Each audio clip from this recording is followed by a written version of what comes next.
Guys, share ko lang itong naging problema ko dito sa internet ko. Converge. Yan o, nagbliblink. Lost connection. So, nanood ako ng maraming tutorial hanggang sa makakita ko ang tamang solusyon. Yan o, kapag nag-read na ganyan, lost connection yan. So, kailangan nating ayusin. Ganito lang yan. Yung red na yan, patayin mo muna. Then, tanggalin natin yung sa kuryente yan, sa outlet. Para walang kuryente, para sigurado tayo. Tapos, tanggalin natin lahat ng connection. Yan, yung tinanggal ko na yan ay connection ng piso wifi. Ganyan, kung makikita nyo yan, ang naging problema dyan is lost thread. So, ang gagawin natin, tatanggalin natin yung original na nakakabit sa modem.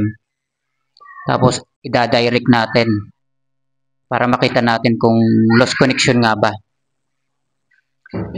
Pero sa research ko is lost connection. Sa totoo lang, matagal kong research, ang hirap makontak ang customer service nila. Yun ang problema ko dito. Yan o, tatanggalin natin yan. Yan. Tapos,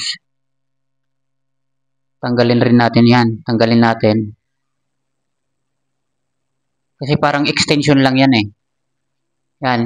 Tapos yung ito, yan. Ida-direct natin yan sa modem. I-connect natin. Papalitan natin yung original na nakakonect. I-direct lang natin. O, tanggalin muna natin ganyan. Yan o. Yan. Ipalit natin dyan. Tanggalin natin yung original. I-direct na natin. Yeah. Yan. Connect natin dyan. And ibalik natin yung outlet, yung kuryente. Yan. And on. Yan yung on and off niya. Yan o. Tignan natin. Kung hindi na yan mag-blink na red. Hindi na yung red.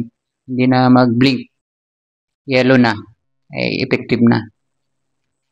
May kuryente na. So yan o. Kita nyo. O, antayin natin. Naglo-loading pa. Medyo matagal lang. Fast forward natin kasi mahaba to. Tapos ibalik na natin yung sa piso wifi.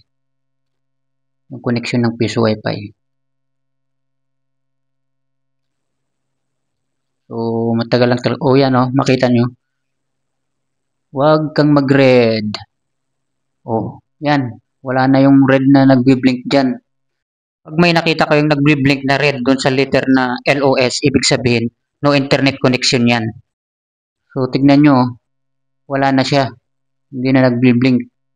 Oh. Tapos ito, sinubukan na namin. Sinubukan ko na kung meron ng connection. So, effective. Na-solve natin. Napakahirap kasing kontakin ng customer service nila eh. Nag-YouTube lang tayo.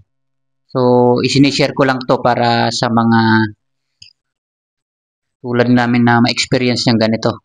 Converge ito for info. Yan, ibabalik na lang natin yung mga connection. O yan o, wala na talaga. Wala na yung red na nag-blink. So, balik na natin. Okay na yan. Effective.